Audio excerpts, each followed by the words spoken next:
Internet universe. Happy holidays. Facebook, YouTube, anywhere else you are watching this holiday season, you have wandered into Kari's Corner. My name is Kari, and this is my corner, my well-lit corner, where we discuss all things English, English language, English test, all the fun stuff that you have to know in the English language. Today's show is packed full of fun because I have the most exciting guest today. One of my favorite people in the world, to be completely honest. But while people are logging in and getting cozy and grabbing some coffee or tea or whatever it is you got to do, we are going to share some fun holiday fun facts. Things you didn't need to know, but now you do, right? Okay, so fact number one. Artificial trees, which in my house we have a real tree and we have artificial trees, were once made of goose feathers. Yep, fun fact. They were displayed in Germany in 1865 and dyed green. So I don't know. Do you want to pick up those tiny little pieces or do you want to pick up goose feathers? Pick your poison, I guess. So this is a special fun fact for one of our favorite people at Worldwide. This one goes out to Christian Anguiano. Those Hallmark movies that our favorite friend Christian loves. If Christian is your case manager or you work with Christian, drop him some love in the chat for sure, because he is awesome. But fun fact is Christian loves Hallmark movies. Those Hallmark movies take 2 weeks to make. That's it. Most movies take like months to make, not Hallmark. It makes sense because they're all basically the same. Sorry, Christian, but he loves himself a good heartwarming ending. So I just thought I'd throw that out there for our friend Christian. And finally, our final fun fact today is that on December 16th, 1965, Jingle Bells became the first song ever to be played in space. It was played aboard NASA's Gemini 6A space flight, and it was actually originally meant to be a Thanksgiving song, but it has meandered its way over into a favorite Christmas classics category. Okay, so you should be logged in, you should be tuned in and ready to go. So without further ado, Merry Christmas, Merry Christmas. Without further ado, I'm excited to let our guest in. She is the one and only Marlo Bench, Director of Case Management at Worldwide. Hey, Marlo. Hey, Welcome Kari. to my corner. Yeah, so great to be here. Thanks. I feel super honored. I am loving the Christmas tree in the background. Is it a real tree or a fake tree? Well, Kari, it is a fake tree, not made of goose feathers. And I have a question. Think about the goose feathers back in the day. People used to light their trees with candles. I would imagine this is why they are no longer made of goose feathers. Massive flame. Lots of burning houses in Germany at that time, unfortunately. Wow, didn't even think about. No, look at Marlo thinking of the fire hazards. Oh my gracious, you are always thinking, Marlo. Thank you. Well, before we get started, Marlo, can you tell our nurses and our nurse aides out there who are tuning in, can you tell them a little bit just about your background in healthcare? Oh, yeah, I sure can. So I am just first off with Worldwide, I am the director for RN case management. We have a couple of case management team, one for the nurse aides, and we love our nurse aides, and I get to take care of our RNs. So my background goes all the way back to 2000, around there. And I started working in hospitals and worked for about 14 years as a nursing unit secretary, which is kind of in a nursing scope of practice, just not physically hands-on, but worked with nurses for 14 years and love them and respect them and have members of my family that are nurses. And so it was just a no-brainer to be able to come to Worldwide and then work to help these wonderful people all over the world immigrate to North America. So second part of my career ended up being in kind of healthcare administration, which was really interesting. I left Canada and I moved to the United States and ended up in Nevada and found myself working for a really large medical group as a liaison for a very big, prestigious insurance. And then I got to learn healthcare from the whole administrative side of things, which was really good experience because it helps you when you know a little bit about everything, you become slightly dangerous.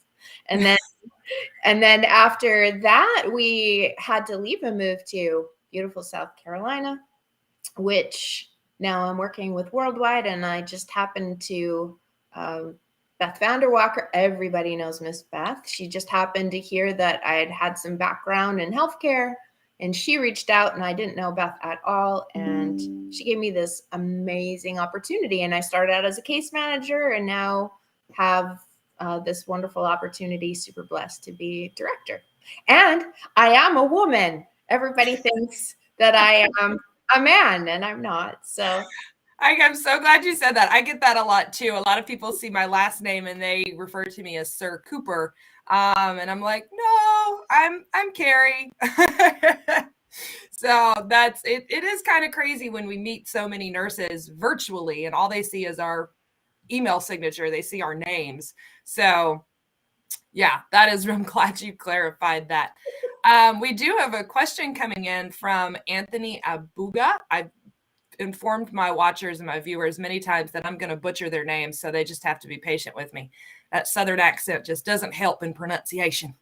But what are the qualifications for one person to apply as a registered nurse? wow, a live question.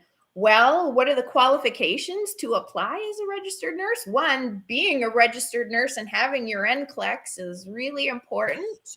And then once we know you've passed your NCLEX and you want to be a part of the RN group that comes to North America, then you reach out to myself, and then we break down your transcripts and we take a look at your NCLEX and we go through all of your credentials, and they get reviewed really thoroughly. And then our amazing recruitment team goes, we're excited to have you. And then they set you up with an interview and off you go. That is it in a nutshell. I was kind of worried. I was like, oh no, that's a really big question. Are we going to be able to cover that in all of Kari's corner? So let's go ahead. Earlier this week, I sent Marlo some questions, and these were questions focused really around the English language exam, and specifically where the English language exam falls is what we call stage 7, or the VisaScreen process. And so I asked Marlo to talk about or shed some light on the fact that so many of you out there reach out all the time. Can I take the PTE? Do you accept the PTE? And I know that's a big exam right now. I covered it last week. Pearson's great. We love the PTE, but not every state accepts that. So Marlo has answered a lot of these questions for us. I think there's 6 total questions, right, Marlo? I think so. Yeah.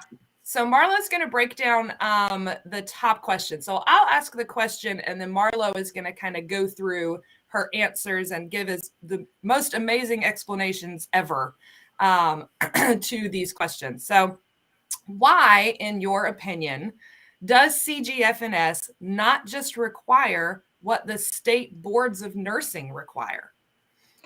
Well, I think really the high level answer to that, everybody, is there are so many different requirements, not only for every state, but the VisaScreen is such a big part of everybody's life, right? We know that the VisaScreen has different requirements aside from the Board of Nursing. So one, a VisaScreen certificate from a USCIS approved credentialing organization, like everybody's familiar with CGFNS. Also, we're starting to see more people use Joseph Silney. He's also been given the green light with the USCIS, which is super exciting. They verify that you have met, that VisaScreen signifies that you have met the minimum requirements for training, licensure, and English proficiency. That's a mouthful, English proficiency, trying to say that. Sometimes fast. And then you have to remember each Board of Nursing has their own specific regulations and requirements. So Kari brought up earlier, PTE is becoming a more popular exam to take. which is really amazing. And it tends to be easier to pass than the IELTS or the TOEFL, but we're finding that not every state accepts it. And so it may help you pass to get your VisaScreen, but unfortunately it won't help you when it comes to the licensure portion with your state licensure. Very good. Very happy. I like to call them those pesky English exams. Yeah. Because they can hold a lot of people up. And so let's, with that in mind, let's move on to question 2, which is, can you explain a little of the process? What happens on a case manager's side if they ask, can I take this exam? Right. Well, a lot of people tuning in today probably have gone through this question already with their case manager, and their case manager is going to consistently say the same thing. So we just talked about it. We're first going to advise you, please take the exam that corresponds with the language requirement that is needed for your assigned state licensure. So in a nutshell, if you're going to, we'll pick California. California, everybody, is a TOEFL state. And if you take the PTE, you can't get licensed in California. So your case manager really wants to set you up for success. And so they will early on advise you, this requires a TOEFL. And so we really need you to be preparing as soon as possible to be doing that. So again, the PTE might help you get your VisaScreen, but then we kind of have to hit the pause button until we get the TOEFL requirement taken care of. Yeah, and the TOEFL, as I've told all of my viewers multiple times, the TOEFL is the only exam accepted in all 50 states. A few episodes ago, if you need some TOEFL information, I had a representative from TOEFL. She was fantastic. She was so kind. So check our YouTube channel where you can see a lot of these restreamed again. But yeah, the TOEFL is more difficult. The IELTS is pretty difficult, but yes, I love that Worldwide pushes pause at stage 7 because, you're not going to be able to get here and work. So you won't have any kind of income because you're not going to be allowed to work. The Board of Nursing where you're going, if you're going to California, you haven't passed their requirement. So I know it's a pain, but that's just kind of, it's Worldwide looking out for you is really what it is. It's Worldwide trying to help you. We do have a question on here that I don't know if Marlo, you can speak directly to, but I know we've talked about this on the RN side as well, is talking about there's a lot of delays right now in the process. And a lot of times candidates and nurses can get frustrated with those delays. Can you talk a little bit to those kind of why those delays are happening, and basically to throw it out there, kind of how it's not really Worldwide's, it's not in Worldwide's hands to fix those delays as much as we wish we could. Yeah. How is this not in Worldwide's hands to fix those delays? Well, that is a really popular, probably number one question we get asked. I had a conversation with our legal team the other day, and I'll plug our next upcoming webinar. So we have a series of webinars called Meet Your Case Manager. And we have put our heads together and we recognize that this is a really big concern for a lot of the nurses, this large delay. And I'll just speak to the delay from when your petition's approved in stage 6, and then it has to go to the Department of State over to the National Visa Center to stage 7, where your fee bill is created. So there has been a really, really, really long delay. So I chatted with our legal department, and we're constantly reviewing and assessing to see if there's anything that we can be doing on our end. And I never like giving these answers, but really the bottom line answer is, folks, that we are dependent upon this government agencies, both of them, and whatever their processing timeline is. So we see a lot of delays because staffing changes. We see a lot of delays because of the large influx of petitions that are going. So there's very much, an ebb and flow of how many they receive. And sometimes there's a lot coming in. So it can take, we're seeing right now, probably at least 6 months from the USCIS to the NVC. And so the nurses reach out to case management and they're really, really concerned, and they want to put in a request because they think something is wrong. And I am absolutely, this is coming from our legal team, everybody, I am assuring you there's nothing wrong. It's just about 6, sometimes even 7 months. Now, we can put in the inquiry, but you have to know this really fun fact, which is not really fun. The MVC allows 1 inquiry every 60 days. And so if that inquiry happened to come from you, our nurses, that ties up the hands of our attorney.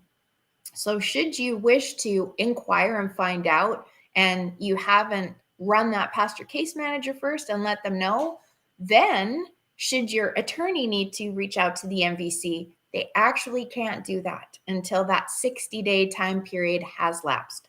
So it's always best, always, if you have a question, please always go to your case manager first. And then your case manager will go through all the appropriate channels to make sure they've investigated every last little bit. And I can assure you that if the attorney is concerned, and I will say 99% of the time the attorney is not concerned, they will reach out and put an inquiry in to find out what's going on. But I promise you, nurses, that, and I have gone through this, the fun fact about me, I am Canadian and I immigrated to the United States, and I had to do this whole process myself. And it took me a really long time. It took me almost 3 years, and I was really proactive and had all my documents, and there were no delays on my part. And you just have to wait until that part of the processing is done, which is never fun to hear. And it's really stressful, but waiting sometimes is the only thing we can do. Absolutely. Absolutely. Thank you so much, Mar. I put Marlo on the spot on that question, and I don't think I let her know that we would get live questions during the show. So Marlo's always amazing. She tried to break down the VisaScreen process for me a few weeks ago, and it was like a 30-minute crash course, and I still left like scratching my head going, what? So thank you so much for explaining that delay. I know a lot of our nurses, it's easy to grow impatient. It really is. But there was a traffic reporter in Charlotte that he would always say when the traffic was really bad, he'd say, pack your patience.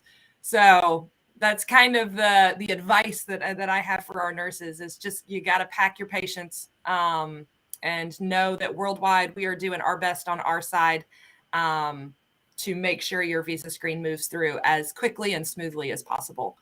All right. So transitioning back to our presentation, question 3.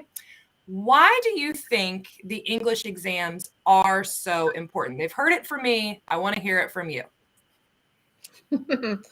I think that they are all really super obvious answers. So, I mean, let's break this down. 1, critical thinking, right? It's all about your competencies. So these exams are going to test how well you use your critical thinking skills and apply that knowledge to your nursing scope of practice.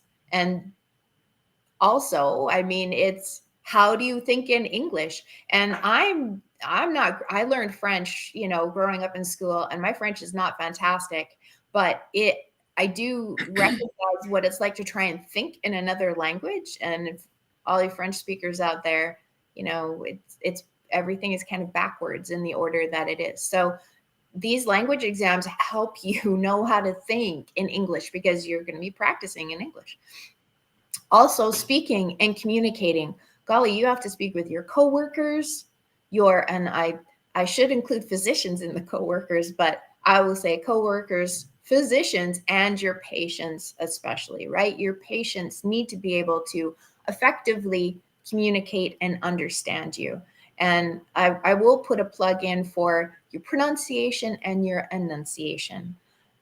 It's really important that you know how to say those basic things, because when you're taking care of a patient, they're looking to you for reassurance and for feeling peace and for understanding what's going on with them. And so we really need a command of the language for that part most of all. And also, you can start working right away. If we find there's still a really big language barrier and we're having trouble, it's really tough to start your job right away. I believe sometimes we might have to take a little bit of extra practice once you arrive, should you still be having issues. So I think it's all the obvious stuff, Kari. Yeah, absolutely. I agree. I know that with most exams, the accent doesn't necessarily impact your score. So for the English exams portion, the TOEFL has trained people with multiple accents to score your test. Same thing with the IELTS. That's usually a one-on-one. That's live.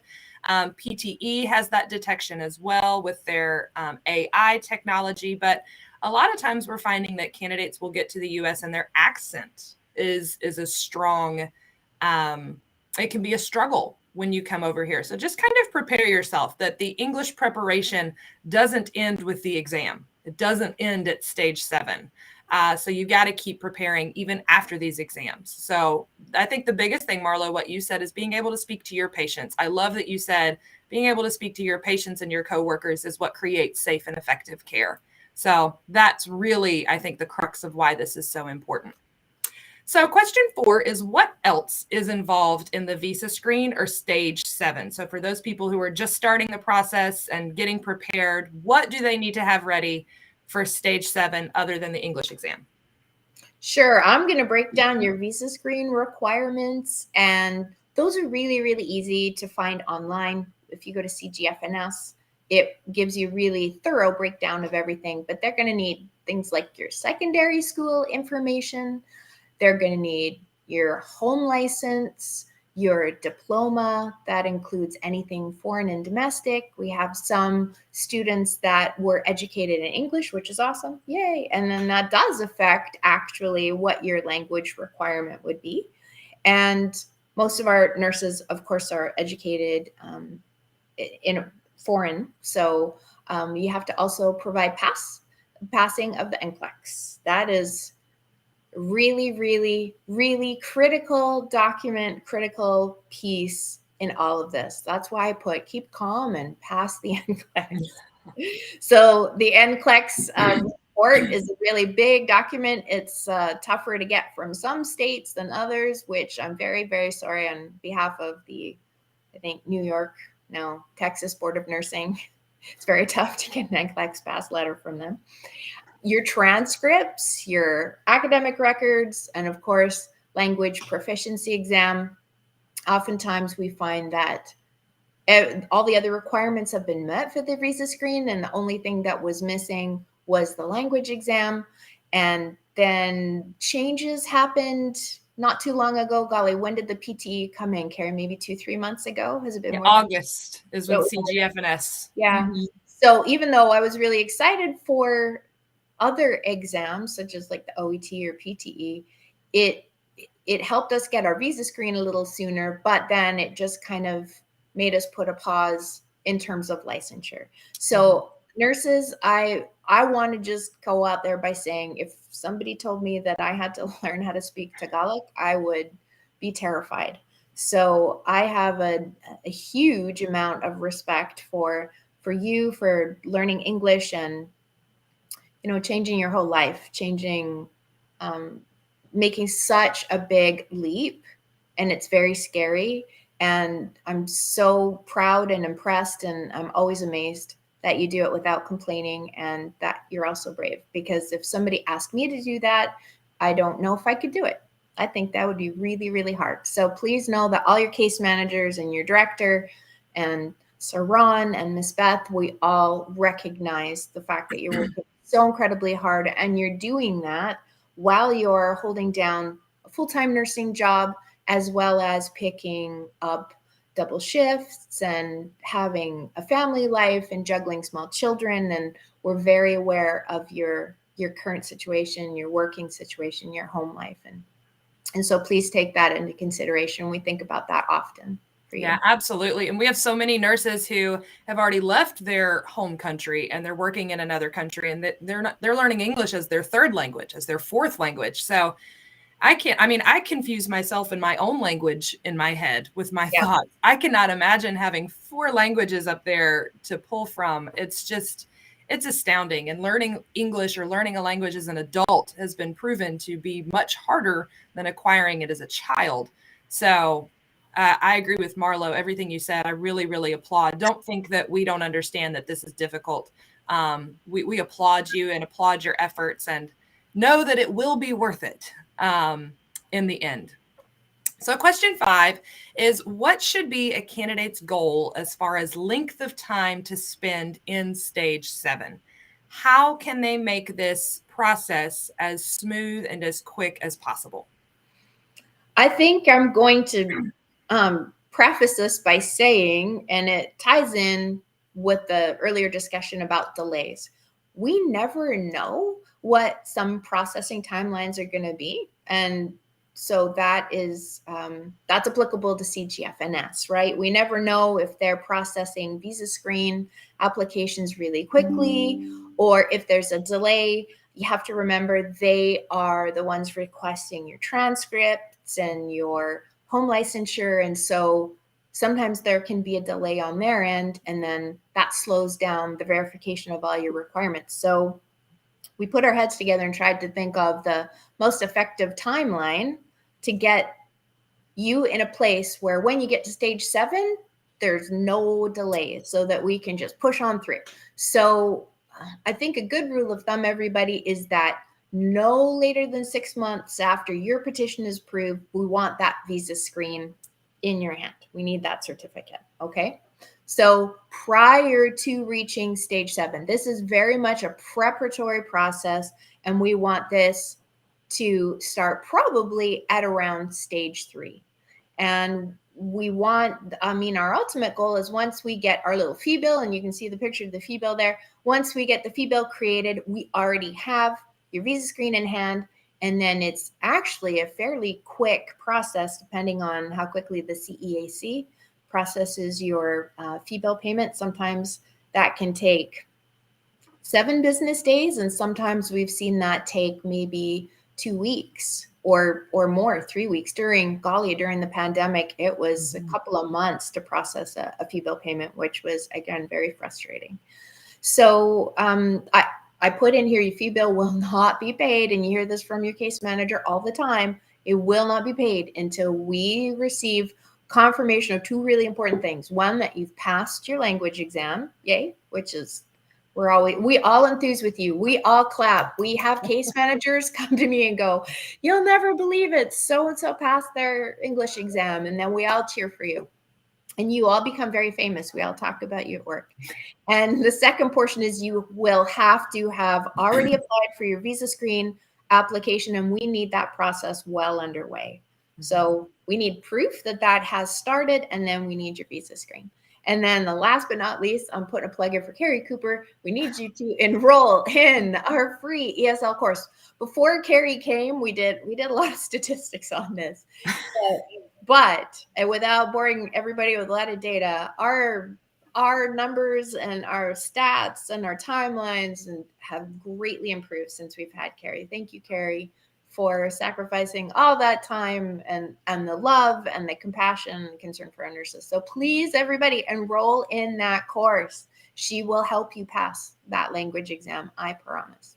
That is the goal. Thank you, Marlo. Yes, I have a lot of candidates I've worked with, and it's my favorite thing to when I wake up in the morning, I get notifications through our program that we use to house all of our data of so-and-so passed their English exam, so-and-so passed their English exam. And that's just the best way to start my day, to know that we've got people moving forward in this process, and you're a step closer to getting here, which is huge. So I love it. I love it. I love it. So yes, if you have questions about enrolling in the program, contact me, contact your case manager. Happy to help you and get you enrolled in the program. Let's see, that the program is, let me go ahead and say this for any of you all viewing, the program is only available if you have currently accepted a position through Worldwide. Like, you've gone through our recruitment team and you've got a position and you've got a job to come to. So I do have to put that disclaimer out there. As much as I want to help everybody, I help Worldwide people. All right. Our final question for the day is about the English exam. At what stage should a candidate take their English test? Hey, the very first thing when you asked me that one, the very first thing that came to mind was, a lot of nurses already have a VisaScreen certificate at the time they submit their I-140 documents. And so wonderful, yay, and hooray. We also cheer when we see that VisaScreen certificate as part of your I-140 documents. So I guess really the bottom line answer to that question, Kari, is you can never prepare too early. But let's really hang our hat on a stage or a timeline.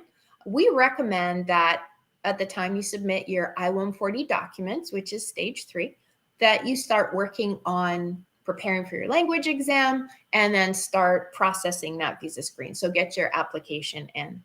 And again, I'm going to remind you that we cannot pay your fee bill and move forward without that VisaScreen. And if you take into consideration the timeline it takes for processing all those requirements we talked about earlier, and also that we see our nurses are smart, wonderful, intelligent, competent nurses have to take these exams upwards of 2 or 3 times. And please don't become discouraged. We see that. I'm not telling on any of our nurses specifically, but that is very common, everybody, that sometimes it can take 2, 3, even 4 times to pass the language exam. And so that takes a lot of time. And it's also a lot of finances, which makes us, very sad that that much money has to, be spent on taking multiple exams, which again is why I'm going to plug Kari Cooper. We really want you to take that free ESL course to set you up for success so that when you go in to take that exam, you're going to pass that on the first time or most definitely the second time. So don't forget, always factor in processing timelines for each single individual requirement of that VisaScreen and everything that leads up to stage 7. Absolutely. And don't compare yourself to other candidates. We have that happen so often. Well, my friend took this test and they passed on the first try. That doesn't mean you are going to pass on the first try. Do not procrastinate taking this exam, even if you're like, well, I'm going to take the PTE and I've heard that's really easy, so I'm just going to take that when I get to stage 7. No, do not do that. Go ahead and get it done. If you are, and I am a reformed procrastinator. I like to call myself reformed. Now is not the time to be a procrastinator, especially when it comes to getting your VisaScreen requirements taken care of, because this is one thing that you can get done and have ready by the time you enter that stage, which just makes your life easier, your case manager's life easier. All parties, it does make it a little easier. Again, as Marlo said, we can't help with the processing time. We can't help once we kind of pass it off to the government officials, but you having it done does kind of put you in ahead of other people who are still stuck on that stage because they didn't take their English exam. So kind of think of it that way. We've gotten a lot of really great comments, a lot of Merry Christmases, a lot of wishing Worldwide HealthStaff and our families a safe and happy holiday. So please know that we are wishing all of you a safe and happy holiday as well. I don't want to ignore those comments as they've been coming through the chat. We do have one specific question. This is from John Walter Aquino Padlin. Okay, I told you. Sorry, John. Your first name and your second name are great. I probably butchered the second half. But he asked a question. He said, I'm already in stage 7.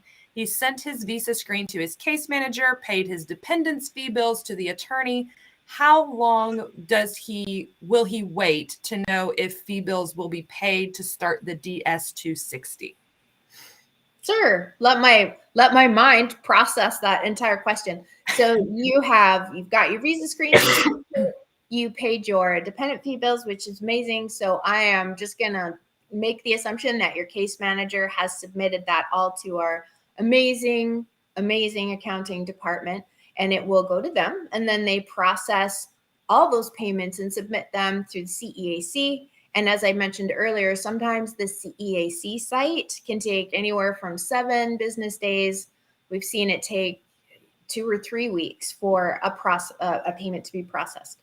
So if you log on to your CEAC and then you click the little, I want to go to the online DS-260, you can see that it still says pay now, which is everybody's sad when they see that. But don't fear. You could probably wait another 4 or 5 days and then log back on, and then it should say, ooh, in process means it's processing. Golly, what is the status? Now you're making me think on the spot. Anyway, you'll know when you can proceed with the DS260 because it'll let you log on and start going through that online application.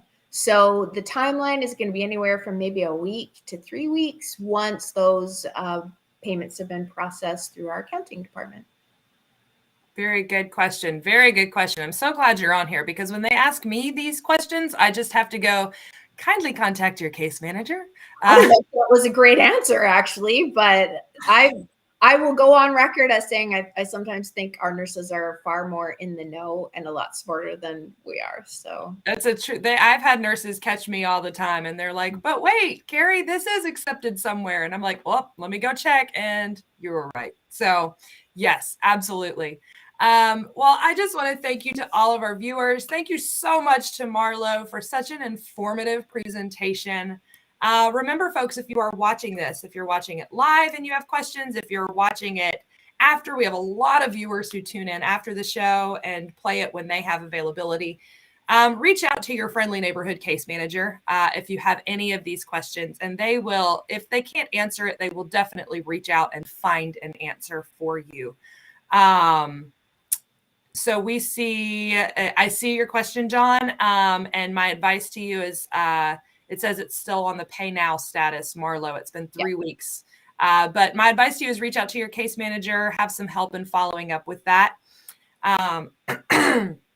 So just kind of wanted to throw that your way, John. I know it's not always the best answer. It's one of those things kind of out of our hands, but just keep in touch with your case manager. But with that being said, I do want to point out that Worldwide's offices will be closed. They will be closed on December 23rd and December 26th, as we will be celebrating our holiday season. Many people celebrate Christmas, but there are so many holidays. My family celebrates Christmas. There are so many holidays out there that are celebrated during this time of year. So Worldwide does close their offices and acknowledge that time to be spent celebrating or to be spent with family, all of those things. So your case manager may be taking some well-deserved what we call PTO or vacation time or holiday time, okay? So just know that your case manager might not be answering your emails right now due to the holidays, but many of them have posted in their signature the dates that they will be out or the dates that they will be unavailable. So if you've emailed your case manager and you see like in bright red or a bright color, I will be on holiday, that means they're not getting your email, but they probably put in there when they will return to the office. So don't panic. They've earned some, I think Marlo agrees. I think they've definitely earned some much needed holiday time. I know Marlo has.